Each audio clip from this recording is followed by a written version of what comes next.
Chinese, Emmanuel, sekarang mereka di Country Heights. Okay? Jadi saya melawat rumah pasti itu, kemudian khotbah 2 kali di gereja, di bawah saja, itu Dewan Mesyuarat Pusat sekarang. Beritahu kepada pertama-tama di kalangan pemimpin dan jemaat yang datang di rumah pasti itu. Saya kasih buka firman, saya bilang, memang Kisah Rasul katakan baptisan itu dalam nama Tuhan Yesus. Tapi jangan lupa, Matius 28, Yesus ajar apa? Baptislah mereka dalam nama Bapa, Anak, Roh Kudus. Kenapa kita pakai firman Tuhan dalam Kisah Rasul untuk saling meniadakan? Itu salah, saya bilang prinsip tafsiran, itu salah. Baptis nama Tuhan Yesus pun benar, sebab Kisah Rasul itu firman Tuhan. Injil Matius pun benar. Maksudnya tradisi SIB pun benar. Jangan disesatkan, tidak perlu kamu dibaptis semula. Syukur juga tahu 2 minggu saya khotbah jemaat itu pastor, sekarang mungkin pastor yang sama masih ingat lagi itu cerita yang dulu-dulu ini sudah 26 tahun yang lalu. Dan syukurlah mungkin ada 10 orang sejak SIB Cina itu ikut yang terkesan itu. Sebab mereka pikir nama Bapa, Anak, Roh Kudus itu salah, sesat. Jadi saya beri contoh. Ini ajaran sesat ini boleh menawan hati orang sehingga susah mereka mau kembali kepada kebenaran atau jalan kebenaran itu. Yang kedua itu tentang perang. Nanti kalau saudara lihat bab yang ke-6, ulasannya pada akhir 4 kuda itu, ulasannya adalah 1/4 bumi terkesan. 1/4. Jadi dalam siri sangkakala dari bab 8 sampai bab 11 pun sangkakala ke-7 dibunyikan, ada 7 sangkakala.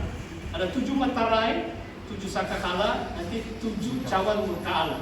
Tapi sebelum, kalau di bawah sangkakala 1/3 dunia terkesan. Ini tanda-tanda akhir zaman.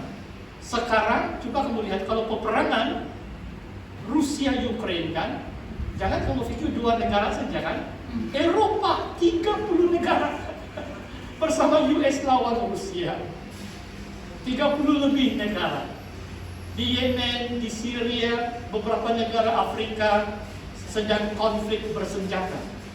Berapa negara yang sedang perang sekarang? Mau dekat 50. Berapa negara di dunia sekarang? 197. Jadi kalau 50 negara itu apa?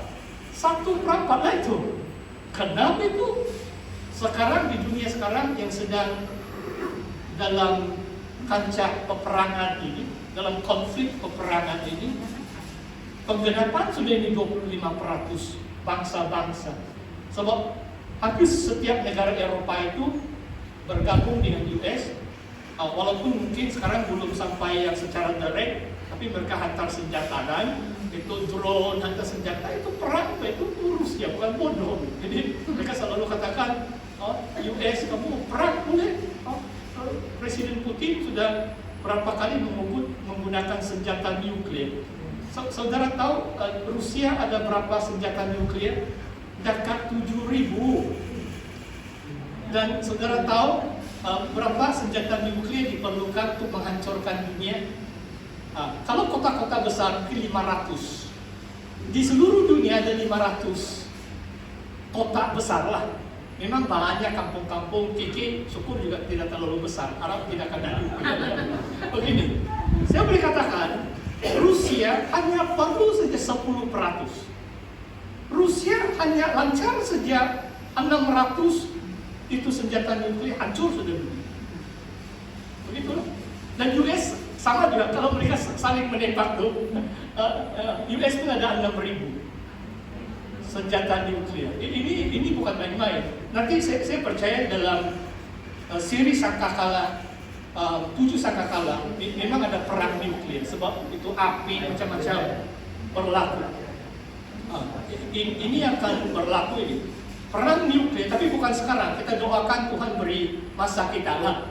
Tapi nanti sampai siri sangkakala ada perang nuklir itu akan berlaku. Dan yang ketiga itu yang kuda hitam itu adalah ini hyperinflation, harga barang naik mendadakan. Coba kita pikir sekarang bahwa harga barang walaupun mungkin belum sampai 100%, saya takjub dong, yang saya pernah bersaksi yang bulan yang lalu, dari 8 ringgit sampai 12 ringgit, sekarang saya bayar 14 ringgit, ini Pak Kute. Saya bilang kenapa 16 ringgit? Ya sekarang 16 sudah. Hari itu saya pergi bandar, 16 sudah. Dia bilang itu nasi lain kira, Pak, itu lain Yesus. 14 hanya untuk itu. Makanan ini Pak Kute baik dia. Dulu mungkin 9 ringgit, 10 ringgit, kalau sama nasi mungkin 12 ringgit. Tapi sekarang 16 ringgit. Sudah kenaikan dia 60%. Luar biasa kenaikan harga sekarang. Ini di Sabah. Oke, untuk ini saya petik satu pernyataan. Saudara tahu yang Sri Lanka, beberapa negara menghadapi krisis yang sangat serius. Syukurlah Malaysia masih agak terselamat. Tapi saya petik ucapan Presiden Jokowi, ini Presiden Indonesia. Saya sangat respect sama dia sebab walaupun dia lemah lembut, dia orang yang sangat berhikmat. Mungkin beberapa minggu yang lalu dia katakan kepada Indonesia, dia bilang dia dorong tuh rakyat, menteri-menteri dia bilang jangan kita pikir itu masalah Sri Lanka tidak akan sampai di negara kita. Ini kata-kata Presiden Jokowi. Menurut beliau 60 negara di dunia ini boleh sejak ekonomi hancur atau runtuh seperti Sri Lanka. Dan saya boleh katakan Malaysia pun jangan kita terlalu macam pandang remeh. Kawan saya bila saya pakai pepatah itu kadang-kadang English saya pun kurang lancar sudah sebab terlalu banyak Melayu itu seperti telur di ujung tanduk.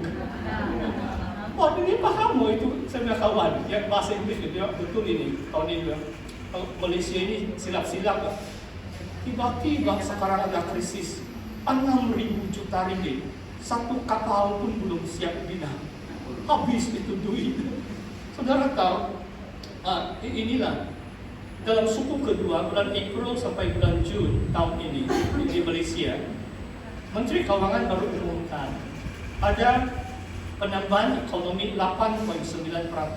Saudara tahu apakah balasan pihak pembangkang? Dan saya bukan memihak kepada mana-mana, saya mau cari kebenaran. Dalam 1 tahun ini rakyat Malaysia sudah mengeluarkan 44.000 juta dari KWSP kita. Perhatikan saudara, ini tidak akan berlaku di Singapura. Itulah sebabnya keuangan Singapura begitu kuat, sebab mereka jaga mereka punya simpanan KWSP ya. Tidak mungkin mereka kasih izin rakyat begini saja. Wah, saya katakan ekonomi Malaysia pun seperti telur di ujung tanduk. Jangan main-main. Jadi supaya kita tidak macam rasa takut seperti yang saya saksikan bulan yang lalu pun. Memang kita imani Tuhan. Saya boleh bersaksi bahwa sudah 8 bulan saya tiada apa-apa pelayanan penguasa pun. Tuhan itu sangat baik. Ada sejarah Tuhan untuk memberkati anak-anak dia baik. Sebab itu Tuhan itu setia kan. Dan yang kedua memang kita harus menjadi orang bijaksana, termasuk pengurusan keuangan kita. Bukan kita panik, tidak mau bagi. Tadi saya sudah khotbahkan. Bila kita memberi dengan hati yang penuh sukacita, dengan kemurahan hati, kita macam jadi bersih. Jiwa kita dibersihkan. Sebab kita tidak loke, kita tidak rakus, kita tidak takut. Bila kita memberi itu macam kita mengimani Tuhan, bahwa Tuhan dapat melipat gandakan apa yang kita berikan karena kasih Kristus yang mengalir dalam hati kita. Jadi ini sebahagian iman kita lah. Sebagai orang percaya, kita tidak harus takut, tapi harus berhimmat. Bagaimana jaga keuangan kita, tidak boros. Bagaimana jimat, saya pernah dalam ini Bira Pusat ini sudah 6-7 tahun yang lalu. Saya pernah tunjuk satu graf. Kalau jimat, kalau saya tidak silap, 50 ringgit atau 100 ringgit sebulan. Dan kita sampai 10 tahun itu mau dekat 50 ribu. Kita jimat sedikit, kita pakai ini istilah yang disebut faedah yang berganda itu compound interest. Apalagi kita punya jemaat kebanyakan ada ASB kan. Ini sedih juga ini sebab 2 tahun ini kesaksian pastor ini. Saya mengajar perlembagaan persekutuan di BTS, di seminar kita di Nemaus. Jadi saya tanya, sebab ada hak-hak bumi putra anak negeri dalam perlembagaan jelas begitu. Tapi masalah dia adalah bila saya tanya di antara hak bumi putra adalah buka ini account ASB. Saya tanya lah, jangan kamu malu dengan guruan. Kamu beritahu saya hanya tanya kamu siapa yang ada buka account ASB. Sebenarnya dalam kelas yang kena gabung tahun 3 tahun 4 itu mau dekat 40 pelajar waktu itu, hanya macam 3 orang saja. Yang betulkah yang lain guru tidak ada yang langsung tidak tahu mereka layak membuka ini. Ada sedih juga saya dengar. Tapi ada yang memang tahu, cuma guru kami mana ada duit, buka pun tidak guna. Tidak ada duit menabung mah guru. Jadi saya paham juga itu. Kalau sebab istri saya dia bumi putra, jadi saya bilang saya pakai tabung istri saya pun korek-korek lama-lama habis juga itu saya bilang. Menabung pun inilah betul seorang pastor saya beginilah itu.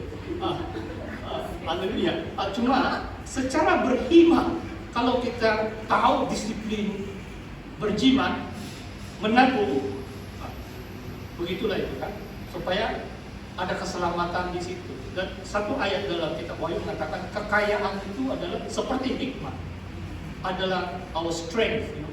Maksudnya satu kekuatan. Kalau hidup miskin melarat tuh bukan juga kemuliaan Tuhan begitu kan. Tapi jangan kita takut miskin, kalau itulah keupayaan kita dalam dunia ini, tidak seberapa tinggi gaji kita, Tuhan mengasihi kita. Secara kita memahami, ini saya hanya beri beberapa nasihat. Yang keempat tadi adalah ini kuda ini yang membawa penyakit sampah kan, sama kan sekarang 4 kuda ini kan. Sudah pun ajaran sesat, sudah pun peperangan 1/4 dunia, sudah pun ekonomi, ucapan Presiden Indonesia, dia bilang kalau tidak hati-hati 60 negara beli sampah itu seperti Sri Lanka, dia bilang kalau tidak hati-hati. Jadi pemimpin negara perlu bijaksana supaya ekonomi negara itu tidak hancur seperti beberapa negara saat ini. Dan yang keempat, kita belum lagi terlepas, walaupun disebut endemik, tapi sebetulnya case COVID masih banyak kan? Sebab Omicron BA5 ini banyak. Ada sebenarnya bukan satu, ada beberapa, 3 orang bagi tahu saya. Tapi mereka ini cuma kita pintar. Pastor, saya rasa saya kena COVID lah ini. Tapi saya tidak mau pergi hospital, nanti kena cek COVID, kena quarantine. Jadi dia quarantine sendiri lah di rumah. Jadi ramai begitu kan? Tidak kenal